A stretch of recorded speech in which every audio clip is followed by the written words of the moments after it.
Hello everyone and welcome to QualityOldHomm. Today we are making another tier list, this time from Factory's unit roster in Heroes of Might and Magic 3 Horn of the Abyss expansion. And the unit roster is based on single player settings, so at least some of the multiplayer tactics can be omitted here, and also in the kind of scenario setting. And in the background is running, or at least in the background of the evaluation is running my How Good Is testing series, where the units face several trials and also the costs and requirements are taken into consideration, so that testing affects this tier list as well. But without further ado, let's begin. First we have tier 1 unit, Factory Halflings, and actually these might very well be the strongest tier 1 unit in the game, alongside of course with these Grenadiers, Halfling Grenadiers. So, in my opinion, rather good damage for tier 1 units. They are missile unit and available in quite numbers quite early in the game, so they can kind of carry the factory early game, in my opinion, quite a bit. So clearly A tier, and I think these basic halflings also have the positive luck trait, so that's a chance for increased damage, which is quite nice. And then we have the Halfling Grenadiers. Of course, the requirements are somewhat higher for these, but they are a bit, they have a bit higher speed, and also their value kind of does not decrease as strongly as other tier 1 units, because they can bypass some of the enemy's defense value. So they will retain at least some of their value in the late game as well. So strong A tier for me. Then we have mechanics. If it was based on fighting capabilities alone, I think I would give them C tier. The breath attack is rather nice, but otherwise the unit doesn't seem to be that great. So mechanics over here, those are engineers. However, they can fix mechanical units, so basically automatons and these heavy hitters over here. And that makes them rather valuable. And practically their main use, it seems to be just fixing things. So I think based on that ability, I will give the mechanics strong B tier and the engineers solid A tier. So let's put them over here. So kind of support units, but what's important with them is that they can keep you from suffering casualties in quite a few battles. So really strong start from Factory on these two units. But then we get to the other end with Armadillos. I don't like the units at all. They are slow, they are clunky, and they don't seem to be actually that tanky, or they cannot deal that much damage. So for the basic variant, despite the relatively high growth, I will give D tier. And the upgraded variant, well, it's a bit better. I'm kind of wondering between weak C or strong D, but perhaps I will give them weak C. Yeah, let's put them there, at least for now. Let's check at the end if they will drop to D. But yeah, in my opinion, clearly the weakest link in Factory's unit roster. Then we have automatons. Their speed is, in my opinion, rather nice. And the ability to self-destruct at the end of the, or when they are taken out, it's rather nice, because then they deal damage to surrounding enemies. So sending one stack units of these amidst the enemies can be actually quite nice in some situations. So relatively decent combatant, and with decent speed and that ability, so I think strong B or weak A. Perhaps let's put them in strong B.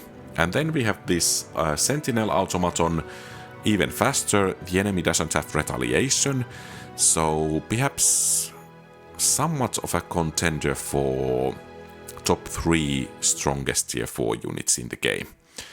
So really nice addition to the Factory roster, I'm not sure if they quite deserve a place in S tier, but at the very least, strong A.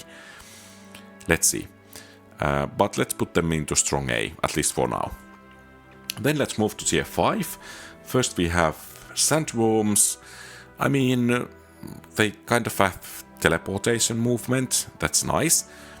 And, well, the unit is not actually horrible in battle, but kind of feels kind of a decent unit overall.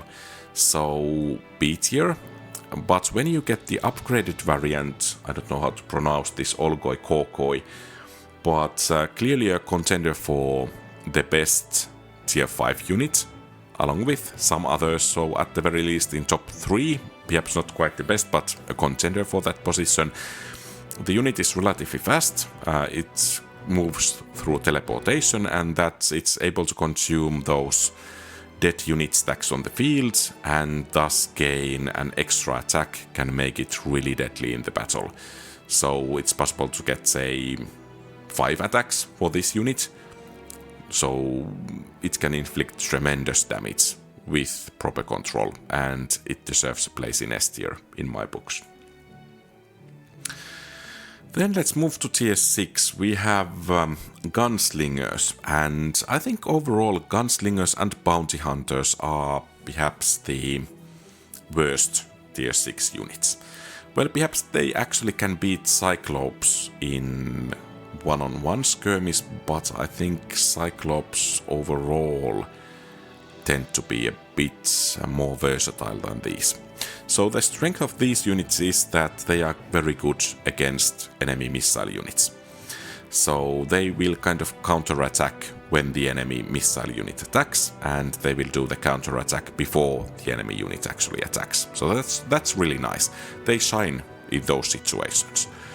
But how common those situations are is the interesting question, and in my books, not very common.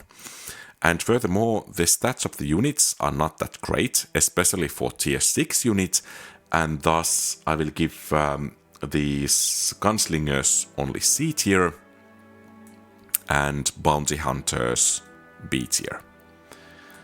So, well, of course they are tier 6 units, they do pack a punch, but well, not quite so much as other units. If you compare, for example, war unicorns or wyverns even, or manticores, I mean, in most of the situations, these guys actually make manticores look good, and that's an achievement.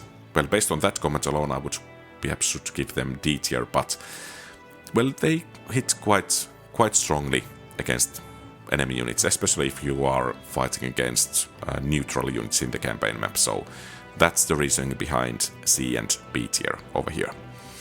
Then we have Coatls, tier 7 unit. I'm kind of tempted to give this unit D tier. In my opinion, it's the worst, and by quite a margin, the worst tier 7 unit in the game. The special ability seems to be rather worthless with this unupgraded variant. The only saving grace for it will be speed. And I'm wondering, will the speed be enough to lift it to C tier, or will I give it D tier? Perhaps that's enough to give it C. Yeah, let's put it over here. And of course, tier 7 unit does have some stats, so it doesn't get taken down too easily, but still it's the worst tier 7 unit. Then we have Crimson Coatls. Once again, speed is critical, and this time the special ability can be rather useful, especially if you get a proper combination of spells, for example Frenzy. With that, then the unit can be rather efficient, but I'm still wondering if the unit becomes then kind of a one-hit wonder. So it can activate that invulnerability, go to hit hard, but after that, then what? It can of course survive over there, but does it provide, or how much value does it provide after that? And what if that kind of a critical strike does not do enough damage? And in head-to-head combat, this unit is one of the weakest tier 7 units, perhaps the weakest upgraded tier 7 unit. So yeah, the unit has some good in it, but also it suffers some weak stats compared to other units. I think decent A would be relatively fair for it, and mostly because of the speed and because of the special ability that allows it kind of to make a free strike against enemy units. Then the final, well, two final units. First, Dreadnought. I mean, whereas these units feel kind of squishy, these guys feel quite solid. What's really nice about them is that they do have that non-retaliatory area of effect attack. Not fully like Hydras or Chaos Hydras, but still perhaps a half a circle around the unit. And of course it can hit friendlies, so that's a bit nasty at times, but overall, in my opinion, gives rather nice tactical flexibility. The downside is that the unit is relatively slow, and it's walking, so it kind of feels kind of a clunky unit as well. But the stats are decent, especially with that no retaliation beam attack it can do.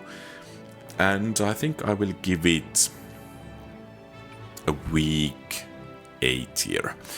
And by the way, one benefit is also that other units can repair it. So basically these mechanics and engineers can make sure that most of these guys do survive the battle.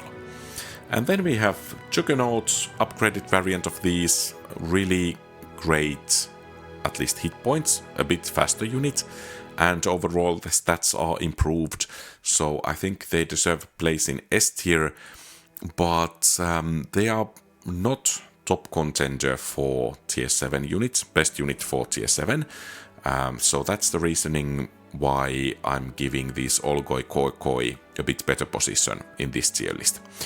So overall a really solid tier 7 unit for factory, but perhaps it's the slow speed that kind of hinders it. Of course it has that area effect, no retaliation beam attack, which is rather great, and these two can repair it, great as well, but still it kind of feels lacking that something that would make it shine, really shine among other tier 7 units. But yeah, and I needed to check this one. Perhaps I will give this Bellwether Armadillo C, and should these guys get weak S? Perhaps it's a bit too much. Yeah, so let's have the tier list remaining as it is. So this is my view of factory units. Do you agree or disagree? Feel free to share your thoughts in the comments below, and thank you very much for watching. If you like the content, please leave a thumbs up and subscribe to the channel. Have a great rest of the day. QualityOldHomm out.